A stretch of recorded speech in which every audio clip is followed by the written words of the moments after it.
वो क्या है, मिक्सचर ऑफ गैसेस है ना। और हमारे अराउंड हर जगह आपको हवा मिलेगी। तो एटमॉस्फेयर, पहली चीज़ एटमॉस्फेयर क्या होता है। एटमॉस्फेयर एक, हमारे जो अर्थ है, एक्सट्रीमली सॉरी फॉर दैट, हमारा जो अर्थ है, it's not exactly this flat but समझ जाओ थोड़ा, ठीक है। अर्थ है, उसके अराउंड में जो थिन लेयर ऑफ गैसेस हैं उनको हम कहते हैं एटमॉस्फेयर, है ना। और ये काफ़ी, अर्थ सरफेस से काफ़ी किलोमीटर्स ऊपर तक हम एटमॉस्फेयर मानते हैं।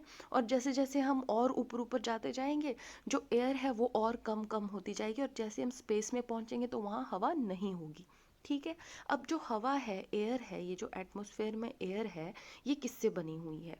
एयर बनी हुई है आपकी ऑक्सीजन से। इम्पॉर्टेंट हो, जो किसी भी चीज़ के जलने में ऑक्सीजन का बहुत बड़ा हाथ होता है।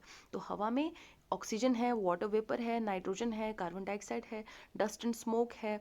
ऑक्सीजन नाइट्रोजन मिलकर 99% ऑफ एयर बनाते हैं, ठीक है। बाकी जो 1% है वो कार्बन डाइऑक्साइड और अदर गैसेस और वाटर वेपर्स मिलकर बनाते हैं। ये कुछ चीज़ें हैं जो आपको याद रखनी है, ठीक है। तो जो ऑक्सीजन है वो बर्निंग में मदद करता है, ध्यान रखना।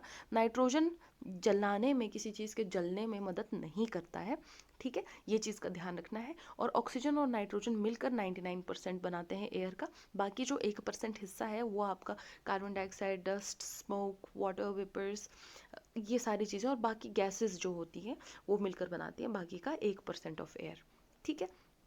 नेक्स्ट, जो ऑक्सीजन है ये एनिमल्स और प्लांट्स को कैसे मिलती है ना। जो एनिमल्स और प्लांट्स, कुछ जो पानी में रह रहे हैं, कुछ जो ज़मीन के ऊपर हैं, तो उनको कैसे मिलती है। तो इन सॉइल की अगर हम बात करें तो एयर कहाँ पे होती है, सॉइल में, मिट्टी में बीच बीच में बरोज होती हैं, होल्स होते हैं, वहाँ पे एयर ट्रैप्ड होती है। तो जो ज़मीन के अंदर जो इंसेक्ट्स वगैरह होते हैं, डिकम्पोजर्स कुछ होते हैं, जिनको ऑक्सीजन की अगर ज़रूरत पड़े तो वो वहाँ से ले लेते हैं, ठीक है। और जो वाटर है उसमें भी डिज़ोल्व्ड ऑक्सीजन रहती है, तो वहाँ पे भी जो एक्वेटिक एनिमल्स हैं वो डिज़ोल्व्ड ऑक्सीजन को यूज़ करते हैं। अदरवाइज एयर में जो है वो तो डायरेक्टली, जो प्लांट्स हैं वो हवा से ही कार्बन डाइऑक्साइड लेते हैं, हम डायरेक्टली हवा से ही ऑक्सीजन ले लेते हैं, ठीक है। अब विंड मिल्स की बात है, यहाँ पे सॉरी एक गलत लिख लिया है।